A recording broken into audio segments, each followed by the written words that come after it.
నమస్తే, welcome to great Andhra. మనతో పాటు ఉన్నారు సీనియర్ పొలిటికల్ అనలిస్ట్ జిఆర్ మహర్షి గారు. నమస్తే సార్. నమస్తే అమ్మా. సార్, యాత్ర 2 ట్రైలర్ రిలీజ్ అయింది. సో యాత్ర 1 ఎంత సక్సెస్ అయిందో అందరికీ తెలుసు. అంటే పొలిటికల్ ఇదైనా కూడా అందరూ ఇష్టపడి చూసారు, మంచి సక్సెస్ అయింది. ఇప్పుడు యాత్ర 2 జగన్మోహన్ రెడ్డి గారి బయోపిక్, అది రాజశేఖర రెడ్డి గారి బయోపిక్.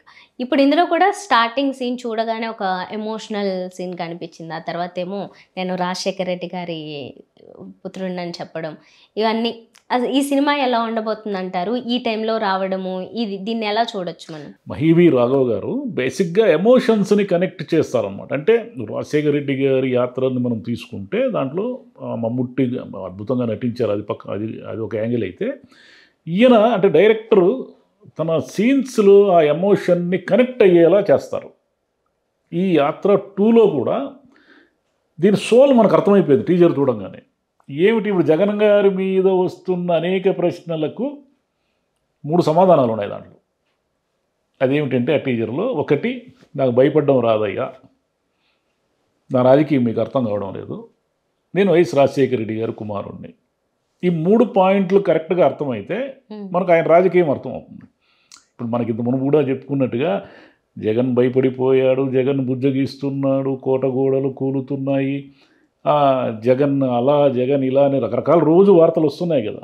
మునుపు కూడా చెప్పాను, భయము అనేది లేదు, భయం ఆయనకు తెలియదు అని చెప్పాను. అంటే ఒక బయోపిక్ తీయడానికి కావలసినటువంటి డ్రామా అంటే మనందరి జీవితాల్లో ఉంటుంది. ఎమోషన్స్, డ్రామా, ట్విస్ట్లు అందరి జీవితాల్లో ఉంటాయి. కానీ ఒక సెలబ్రిటీ జీవితంలో జరిగే ట్విస్ట్లు బయోపిక్ అవుతాయి. ఇప్పుడు మనలాంటి మామూలు మనుషులు బయోపిక్లు కావు. జగన్ గారి జీవితంలో కూడా ఊహకందనటువంటి ట్విస్ట్లు ఉన్నాయి. ఆయన అంటే ఏంటంటే, రాజకీయాల్లోకి తండ్రి వైఎస్ రాజశేఖర రెడ్డి గారు ఉండగా ఎంపీగా అడుగుపెట్టినప్పటికీ ఆయన పెద్దగా ఏమీ ప్రభావం చూపలేదు. పెద్దగా ప్రభావం చూపలేదు అంటే ఆయన ముఖ్యమంత్రిగా తండ్రి ఉన్నప్పుడు ఈయన విపరీతంగా జోక్యం చేసుకోవడము, లేదా సెక్రటేరియట్కి వెళ్ళడము, లేదా మంత్రులతో ఇవన్నీ చేసినట్టుగా మనకేం లేవు. ఊరికే అంటారు కానీ అవేమి ఎక్కడ ఆయన పరిపాలనలో జోక్యం చేసుకున్నట్టుగా మనకేమీ దాఖలాలు లేవు. అయితే ఒక వెలుగు అంటే ముఖ్యమంత్రి కుమారుడుగా వైఎస్ జగన్మోహన్ రెడ్డి ఒక రేంజ్ అంటే ఉన్నప్పుడు హఠాత్తుగా తమకు ఏదైతే మొత్తం ఆలంబన, తమ కుటుంబ పెద్ద, ఈ రాష్ట్రానికి ముఖ్యమంత్రి, హఠాత్తుగా ఆయన ప్రమాదంలో చనిపోయేసరికి ఎవరికైనా సరే విపరీతమైన షాక్ గురవుతారు.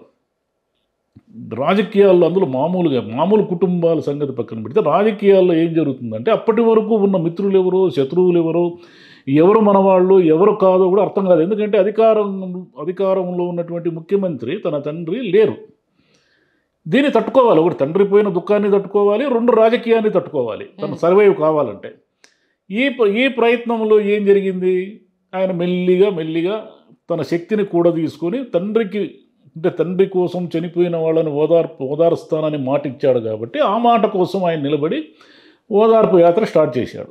సరే, మామూలుగానే కాంగ్రెస్ రాజకీయాల్లో తట్టుకోవడం కష్టం. ఎందుకంటే విపరీతంగా ఢిల్లీకి చాడీలు మోస్తూ ఉంటారు. అంటే ఢిల్లీలో ఉంటారు, వాళ్ళకి తెలియదు ఇక్కడ ఏం జరుగుతుంది ఆంధ్రప్రదేశ్లో. అందువల్ల ఏమిటంటే ఢిల్లీకి ఏదో చెప్తూ ఉంటారు, ఆయన ఇలా చేస్తున్నాడు, అలా చేస్తున్నాడు, పార్టీని ధిక్కరించేశాడు, పార్టీ అంటే లెక్కలేదు, ఇవన్నీ చెప్పేసరికి ఏమైందంటే అక్కడి నుంచి వద్దు, ఇదంతా అందరికీ తెలిసింది, నేను మళ్ళీ చెప్తున్నాను మీకు. ట్విస్ట్లు అంటే ఒక మనిషి జీవితంలో ఉన్న డ్రామా గురించి చెప్తున్నాను. వద్దు అన్నప్పుడు ఆయన ఎవరిని ఎదిరించాడు? ఈ దేశాన్ని ఏలుతున్న ఒక మహిళని ఎదిరించాడు. అంటే ఏమిటి, ఆమె ప్రధాని కాకపోవచ్చు కానీ ఆమె కదా కాంగ్రెస్ పార్టీ అంటే. కాబట్టి ఆయన ఎక్కడ రాజీ పడలే. ఇప్పుడు మీరు ఆ యాత్ర టీజర్లో ఉన్నటువంటి నాకు భయం తెలియదయ్యా అనే వాక్యం ఉందే, ఆ వాక్యం భయమే తెలుసుంటే ముందు అక్కడ భయపడి ఉండేవాడు.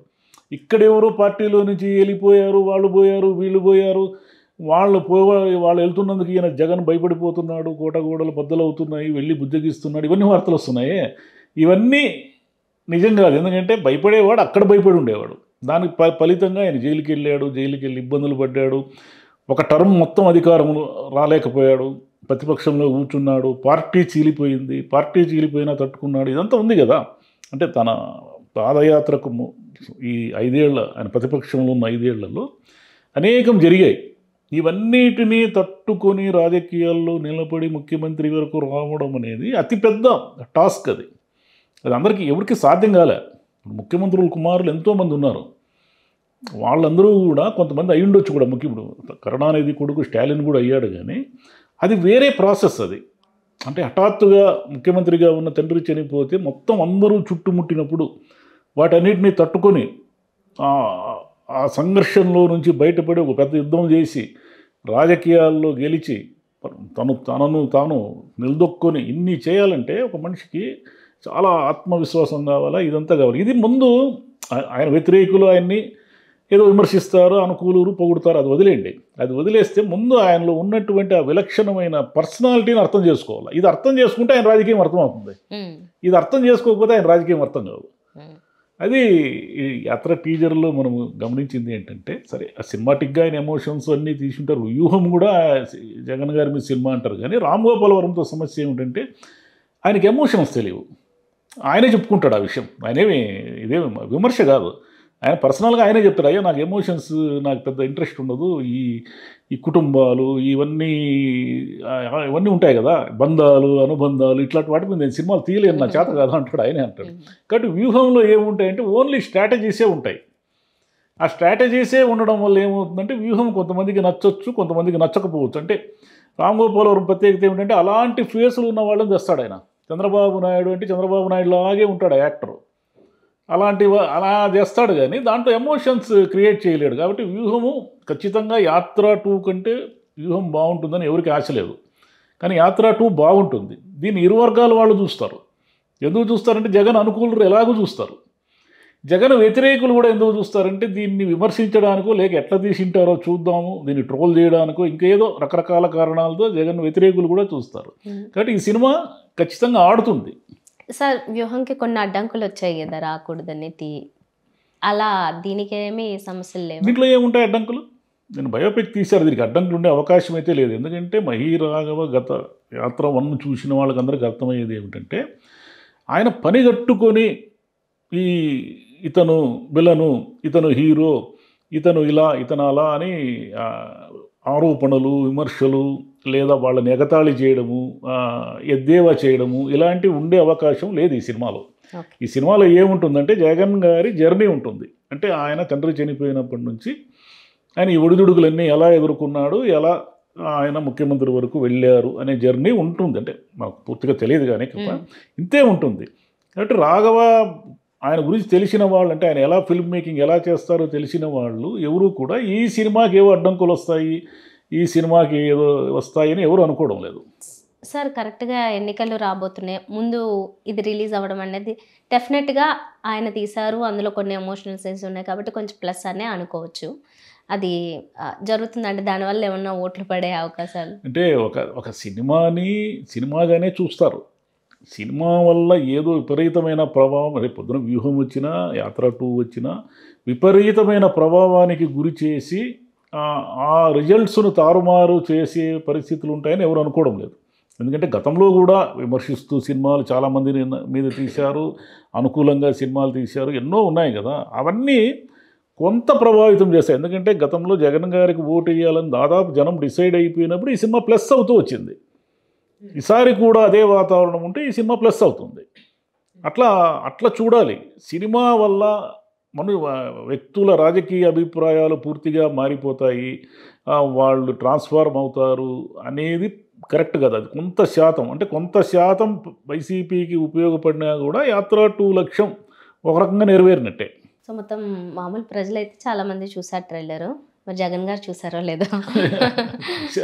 చూపించి ఉండొచ్చు, కానీ జనం బాగానే చూసినట్టుగా వ్యూస్ అవన్నీ తెలుస్తూ ఉంది. అంటే చూస్తారు.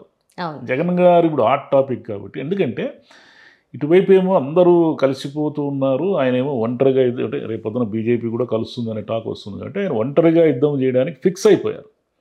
ఫిక్స్ అయిపోయినప్పుడు ఈ సినిమా వస్తుంది. ఈ సినిమాలో పంచలైన ఏమిటంటే నాకు భయం తెలియదు అంటున్నాడు కదా, అదే పంచలైన.